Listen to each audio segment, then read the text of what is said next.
नमस्कार मित्रों, आप सभी का फिर से स्वागत करता हूं मैं आपके अपने YouTube channel VVN Maurya study blog पर। दोस्तों, आज मैं आप लोग को लिए लाया हूं क्लास 12 का क्वेश्चन पेपर जो कि बहुत इंपॉर्टेंट है। मैं आज आप लोग को बताया हूं 2022 कोड है DU 302 का। ओके, तो सामान्य हिंदी का मैं आज क्वेश्चन पेपर बताने वाला जो कि बहुत इंपॉर्टेंट है, इसलिए आप लोग वीडियो को अंत तक बने ताकि आप लोग को अच्छी तरीके से वीडियो को अंतर बताया हुआ चीज़ समझ में आए। तो चलिए स्टार्ट करता हूँ मैं क्वेश्चन पेपर। ठीक है, हाँ तो दोस्तों, हमारा है जो हिंदी क्वेश्चन पेपर है, इसमें 3 घंटा 15 मिनट आप लोगों को समय दिया था। पूर्णांक 100 नंबर होता है। ओके, तो सबसे पहला हमारा क्वेश्चन है पंडित प्रताप नारायण मिश्र द्वारा संपादित पत्रिका है। पंडित प्रताप मिश्र द्वारा संपादित पत्रिका क्या है दोस्तों? तो दोस्तों, पंडित प्रताप नारायण मिश्र द्वारा जो संपादित पत्रिका का है वो आनंद कादम्बिनी है। आप लोग इसे सर्च मार लीजिएगा, क्या है? आनंद कादम्बिनी है। ओके, इस पंडित प्रताप मिश्र द्वारा संपादित पत्रिका का नाम। ओके, तो हम लोग नेक्स्ट पेज पे बढ़ते हैं। तो यहाँ पे दोस्तों लिखा है क्या? सेकेंड, रामचंद्र की रचना है। रामचंद्र शुक्ल की रचना क्या है? त्रिवेदी। त्रिवेदी जो होता है रामचंद्र शुक्ल की रचना है। क्या है? त्रिवेदी रामचंद्र शुक्ल की रचना है। फिर कर्मभूमि किस विधा की रचना है? जो कर्मभूमि है वो उपन्यास विधा की रचना है। ओके, कर्मभूमि उपन्यास विधा की रचना है। और भाग्य और पुरुषार्थ के लेखक कौन हैं? तो भाग्य और पुरुषार्थ के जो लेखक हैं वो जैनेन्द्र कुमार हैं। ओके, जैनेन्द्र कुमार। फिर हम लोग देखते हैं महावीर प्रसाद द्विवेदी द्वारा संपादित पत्रिका। महावीर प्रसाद द्विवेदी द्वारा संपादित पत्रिका क्या है? तो ये सरस्वती। इसको आप लोग सर्च मार लीजिए, ये भी हो सकता है, कोई फिक्स नहीं है, इसको आप लोग गूगल पे सर्च मार लीजिए। ओके, तो हम लोग देखते हैं पद्यावत का रचना काल है। तो पद्यावत का रचना काल होता है वो आधुनिक काल में होता है। ठीक है, हम लोग आगे देखते हैं सरोज स्मृति के रचयिता हैं। सरोज स्मृति के रचयिता जो हैं सूर्यकांत त्रिपाठी निराला है। क्या? सूर्यकांत त्रिपाठी निराला जो है सरोज स्मृति के रचयिता हैं। और हम लोग आगे आगे देख लेते हैं। आप लोगों को क्वेश्चन दे देगा आगे किसकी रचना है, तो आगे जो होता है ये आगे का पूरा नाम दे देगा दोस्तों, हीरानंद सचिनन वात्सल्य आगे, तो उसको आप लोग को ध्यान देना है। ठीक है, आगे का पूरा नाम सचिनन हीरानंद वात्सल्य आगे होता है। फिर हमारा आया निम्नलिखित कवियों में कौन का छायावादी कवि नहीं है? तो छायावादी कवि दोस्तों नागार्जुन भी है, जयशंकर प्रसाद भी है, महादेवी वर्मा भी हैं। और जो हमारा छायावाद कवि नहीं है वो सुमित्रा नंदन पंत जो है वो छायावाद कवि नहीं है। ओके, वो प्रगतिवाद युग के कवि हैं। छायावाद के युग के कवि जो है जयशंकर प्रसाद, महादेवी वर्मा, नागार्जुन। ओके, ठीक है। फिर हम लोग आगे जा देते हैं। निम्न में से ऋतुकाल के किस कवि ने वीर रस में रचना की है? निम्न में ऋतुकाल के किस कवि ने वीर रस में रचना की है? तो वो जो होता है दोस्तों भूषण, शायद यही किए हैं। ओके, आप लोग इसे देख लीजिए। फिर हम लोग देखते हैं नेक्स्ट में, तो दिया है तार सप्तक के संपादक थे। दोस्तों, मैं इसके पहले अभी बताया हीरानंद सचिनानंद वात्सल्य आगे जो है वही तार सप्तक के संपादक है, यानी कि आगे का पूरा नाम होता है सचिनानंद हीरानंद वात्सल्य आगे। इसको आप लोग लिख के आइएगा। ठीक है, तो तार सप्तक का संपादक कौन है? आगे है। फिर हमारा जो है गद्यांश आ गया। ओके, गद्यांश आ गया दोस्तों। तो गद्यांश, दिए गए गद्यांश पर आधारित निम्नलिखित प्रश्नों को उत्तर दीजिए। तो आप लोग का जो है 5 × 2 तो मिलेगा किसका दोस्तों? तो 5 × 2 10 नंबर है। तो जन का प्रवाह अनंत होता है। सहर्षों वर्ष भूमि साथ राष्ट्रीय जन के ने तापदम्य प्राप्त किया है, यानी आप लोग रेखांकित का उसकी व्याख्या करना। दोस्तों, मैं आप लोग को ट्रिक बता देता हूँ। अगर आप लोग को कि ये पहचानना है कि ये जो पैसेज है यानी जो गद्यांश है ये किस पाठ से लिया गया, उसके लेखक क्या है। ठीक है, अगर दोस्तों किसी भी गद्यांश में आप लोग को जन दिख जाए, राष्ट्र दिख जाए, ठीक है, उससे रिलेटेड आपको राष्ट्र के बारे में दिख जाए, तो हमारा जो है वासुदेव शरण अग्रवाल द्वारा रचित है राष्ट्र का स्वरूप नामक पाठ से। तो इसका जो पहला क्वेश्चन क्या किया है, पाठ का शीर्षक और लेखक का नाम लिखिए। पाठ का शीर्षक और लेखक का नाम लिखिए, तो आप लोग इसके अंतर्गत लिखोगे प्रस्तुत गद्यांश हमारे हिंदी पाठ्य पुस्तक के राष्ट्र के स्वरूप से संकलित है, जिसके लेखक वासुदेव शरण अग्रवाल हैं। ठीक है, इसके क्वेश्चन आप लोग को पहला हो चुका है। फिर इसी गद्यांश के और दूसरा क्वेश्चन पूछा, जन का प्रवाह से क्या आशय है। तो आप लोग जन के परवाह से जो भी आशय है उसके के बारे में लिखना है, एक जो कि इस पैसेज में है, ठीक है, आप लोगों को खोज कर लिखना है। फिर भूमि के साथ किसने तादम प्राप्त किया है, तो भूमि के साथ जो है 400 वर्ष भूमि के साथ राष्ट्रीय जन ने जो है तादम्प्य प्राप्त किया है। फिर हमारा नेक्स्ट है, जन का जीवन किस तरह है। जन का जीवन किस तरह है, तो जन का जो जीवन है अनंत होता है। ओके, जन का जीवन जो है वो अनंत होता है और जन का जीवन अमर होता है, इसको आप लोग ध्यान दीजिए। फिर हमारा अगर आप लोग को इसको नहीं लिखना तो इसको अगर आप लोग को दूसरा पैदा अथवा ये नहीं आ रहा तो आप लोग अथवा कर दीजिए। अगर किसी में पद्यांश में आप गद्यांश में अगर आप लोग को भाषा लिख जाए उससे रिलेटेड कुछ देख तो आप लोग क्या है प्रोफेसर सुंदर रेड्डी द्वारा रचित है, जो कि हमारा भाषा और आधुनिकता इसके पाठ का नाम है, भाषा और आधुनिकता। उसके लेखक प्रोफेसर सुंदर रेड्डी है। तो आप लोग को क्या लिखना, पाठ और शीर्षक के नाम में प्रस्तुत गद्यांश हमारे हिंदी पाठ्य पुस्तक के भाषा और आधुनिकता से संकलित है, जिसके लेखक कौन है, प्रोफेसर जी सुंदर रेड्डी। ओके, भाषा किसका अटूट अंग है, तो भाषा स्वयं संस्कृति का अटूट अंग है, ठीक है। किसकी गति विज्ञान की प्रकृति के साथ जोड़ी जाती है, तो परिवर्तनशील और गतिशील उसकी गति विज्ञान की प्रकृति के साथ जोड़ी जाती है। सांस्कृतिक हलचलें किसके लिए पर्याप्त है, ओके, सांस्कृतिक प्रगति किसके लिए पर्याप्त है, तो दिया गया है परंपरागत प्रयोग पर्याप्त है, ठीक है। इसको आप लोग खोज के लिख लीजिए, ठीक है। रेखांकित अक्ष की व्याख्या करना है तो इसको आप लोग थोड़ा बड़े में और अच्छे में लिखोगे, ठीक है, रेखांकित अक्ष की व्याख्या। फिर देखिए दोस्तों, दिए गए पद्यांश आधारित निम्नलिखित प्रश्नों को उत्तर दीजिए। दोस्तों बहुत से लड़के लोगों को कन्फ्यूज होता है कि इस पाठ से किस पाठ से लिया गया, उसके लेखक कौन है। ओके, किसके लेखक कौन है और किस पाठ से लिया गया है, तो जो है दुख का पिछली रजनी बीज बिसकता सुख का नवल प्रभात। तो आप लोग इसको पहचानना है, ओके, इसको आप लोग को पहचानना है।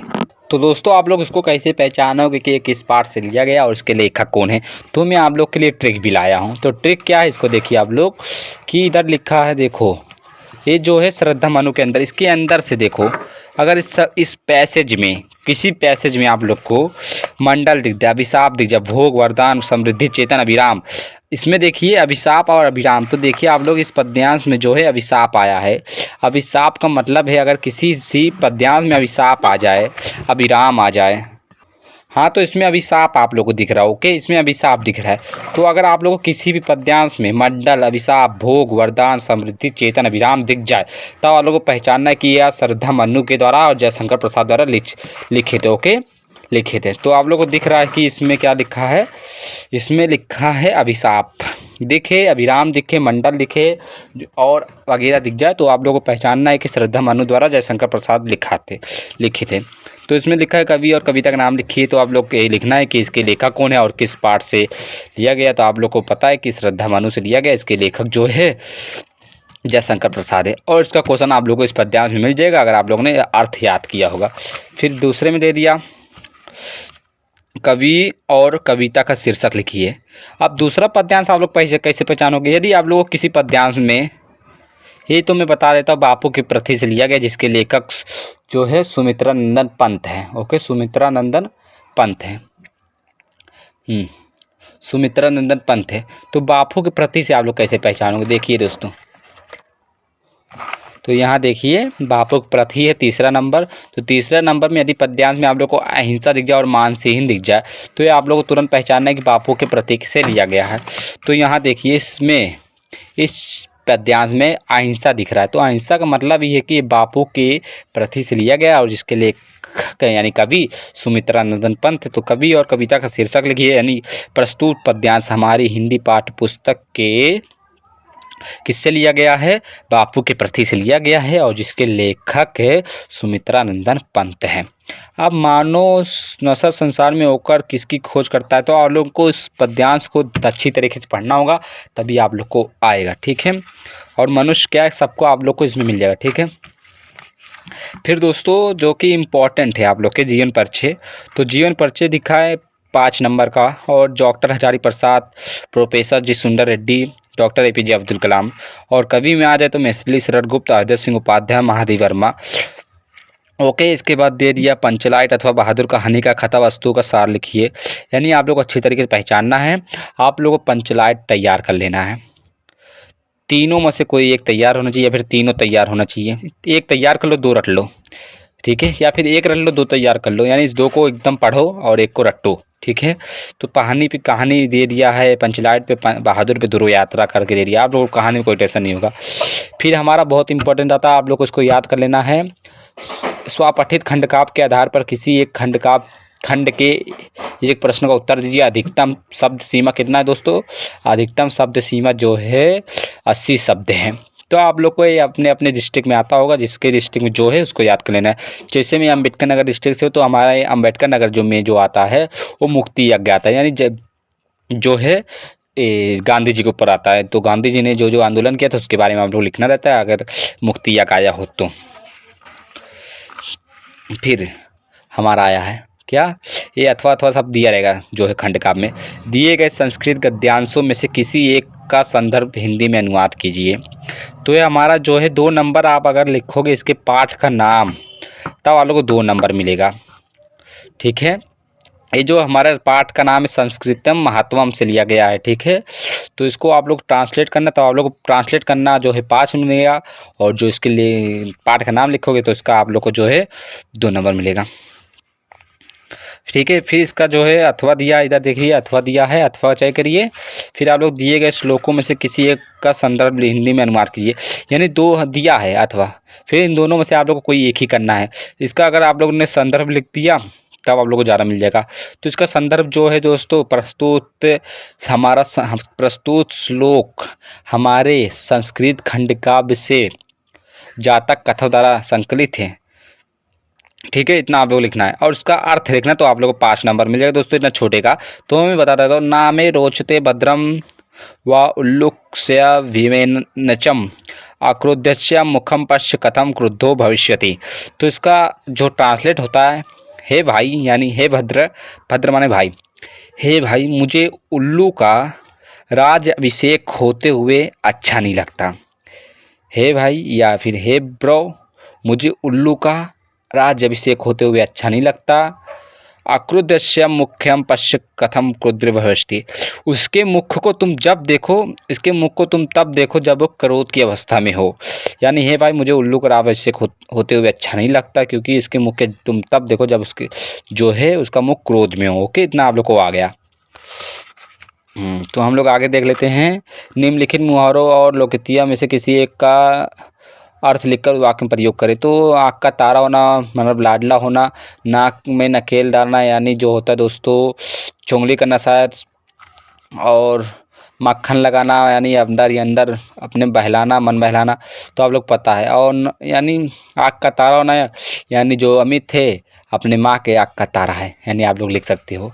और जो है निम्नलिखित शब्दों में संधि विच्छेद का सही विकल्प चयन कीजिए। तो साक्षर में संधि विच्छेद, तो दोस्तों क्या होगा, साधन अक्षर इसका संधि विच्छेद होगा, ठीक है। तो नरेंद्र में संधि विच्छेद कैसे होगा, तो नरेंद्र में जो संधि विच्छेद होगा नर धन इंद्र होगा, जो कि गलत लगा है। पहला हमारा सही है, दूसरा गलत है। तो आ जो है नर धन इंद्र जो है हमारा संधि का नरेंद्र का संधि विच्छेद होगा। और स्वागतम का सही संधि विच्छेद क्या होगा, सुधम आगतम जो है स्वागतम का संधि विच्छेद होगा। फिर आप लोग दोस्तों जो कि 2 नंबर हर साल करता, मैं आज आप लोग को पक्का करा देता हूँ। आप लोग विभक्ति और वचन कैसे पहचानूं, किसी भी गद्यांश में आप किसी भी आप लोग को शब्द में अगर दे देगा शब्द में विभक्ति और वचन का पहचान कीजिए, तब आप लोग कैसे लिखोगे। देखिए दोस्तों, अगर आप लोग को किसी भी शब्द पर ऊपर ए का मात्रा लिखें, ठीक है। आप लोग को दोस्तों अगर किसी भी शब्द पर ऊपर क्या दिख जाए, ए का मात्रा दिख जाए, है ना। अगर आप लोग किसी भी शब्द पर ऊपर ए का मात्रा दिख जाए, तब आप लोग क्या लिखना है, ठीक है। तब आप लोग को क्या करना है, किसी भी शब्द पर ऊपर ए का मात्रा दिख जाए, तब आप लोग को जो है क्या करना है, ए का मात्रा देखिए ना पे लिखा, तो आप लोग तुरंत पहचानना है कि ये चतुर्थी विभक्ति एक वचन है। क्या, ये चतुर्थी विभक्ति एक वचन है।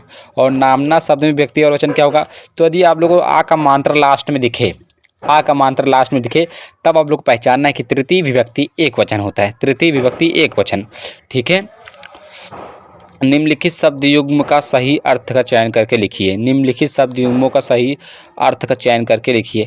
यानी श्रवण और श्रमण, श्रवण और श्रमण, आप लोग को उसको कमेंट बॉक्स में मेरे को बताना है, ठीक है। इसका जो अर्थ है आप लोग को कमेंट बॉक्स में मुझे बताना, देखते सही बता, गूगल से सर्च मार के नहीं, अपने मन से आप लोग को करके दिखाना। मैं रिप्लाई में बताऊंगा इसका उत्तर, ठीक है। और जो होता है अंश और अंशु, अंश का मतलब होता है कंधा, अंश का मतलब होता है हिस्सा, ओके। अंश और हिस्सा, कंधा और हिस्सा। फिर होता है निम्नलिखित शब्दों में से किसी एक शब्द का अर्थ लिखिए, ओके। जड़ का आप लोग किसी एक का लिखना, जो जड़ माने पर रो होता है आप लोग को लिख लेना है, ठीक है। मूल होता है आप लोग को लिखना है। निम्नलिखित वाक्यांश के लिए एक सही शब्द चयन करके लिखिए।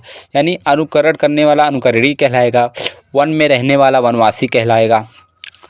और हमारा जो है महादेवी वर्मा विद्वान कावित्री थी, तो महादेवी वर्मा जो है विदुषी कावित्री थी। इसमें शुद्ध को अशुद्ध को शुद्ध करना है, यानी आप लोग ऐसे देगा इसको शुद्ध करना है।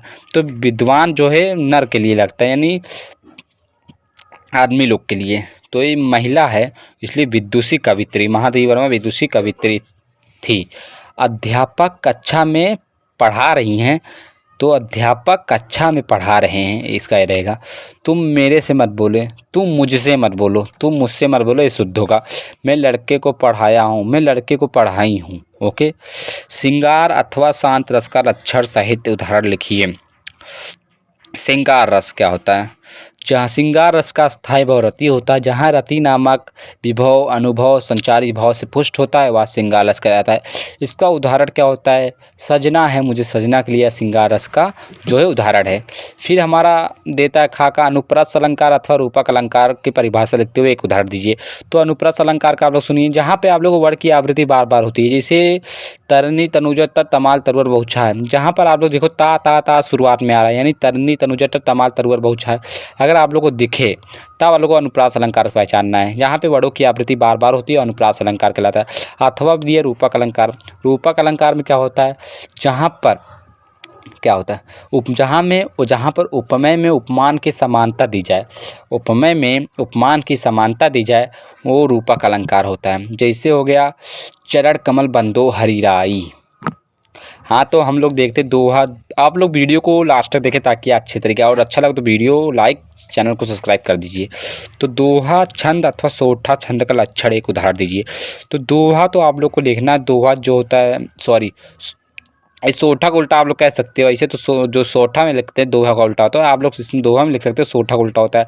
इसमें पहले और तीसरे चरण में जो होता है 13-13 मात्राएं होती है, और दूसरे और चौथे चरण 11-11 मात्राएं होती हैं, ओके। और सोठा देख लेते हैं, सोठा या दोहे का उल्टा होता है, या समात्रिक छंद है। इसके पहले और तीसरे चरण में 11-11 मात्रा है, और दूसरे और चौथे चरण में 13-13 मात्रा है। जो सुमिरा सिद्धि हुई गणनायक करीवर बदन करहूँ अनुग्रह सोई बुद्धि रसी शुभगुण सदन, ये हमारा सोठा का क्या है दोस्तों? उदाहरण है। और आप लोग को लिखना है आवेदन पत्र, यानी छात्रवृत्ति हेतु बैंक खाता खोलने के लिए बैंक अधिकारी को एक आवेदन पत्र लिखिए। तब आप लोग लिखना अपने गांव की सफाई हेतु संबंधित अधिकारी को एक पत्र लिखिए, ठीक है। फिर निबंध दिया है क्या? अपने भाषा शैली में लिखना, बाढ़ की समस्या कारण और निवारण, स्वच्छता अभियान आपको याद कर लेना है। और आप लोग को 2023 बोर्ड एग्जाम के लिए आतंकवाद पे याद कर लेना है, जो कि इम्पोर्टेंट है, कोविड-19 पर। आरक्षण व्यवस्था संवर्धन साहित्य लोक। तो दोस्तों आप लोग को ये वीडियो कैसे लगा? अच्छा लगा तो वीडियो को लाइक, चैनल को सब्सक्राइब, ज़्यादा शेयर करें।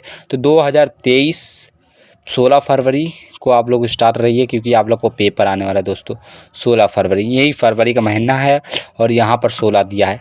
ये 16 दिन आप लोग को बहुत पढ़ना नहीं है, केवल घूमना है, क्योंकि 16 दिन अगर आप लोग पढ़ोगे तो आप लोग डिप्रेशन में आ सकते हो। इसलिए 16 दिन आप लोग को कुछ भी नहीं करना, 15 तक पूरा रिवाइज कर लो हिंदी का, 16 को आप लोग सोना है, केवल कुछ भी पढ़ना अड़ना नहीं है, ठीक है।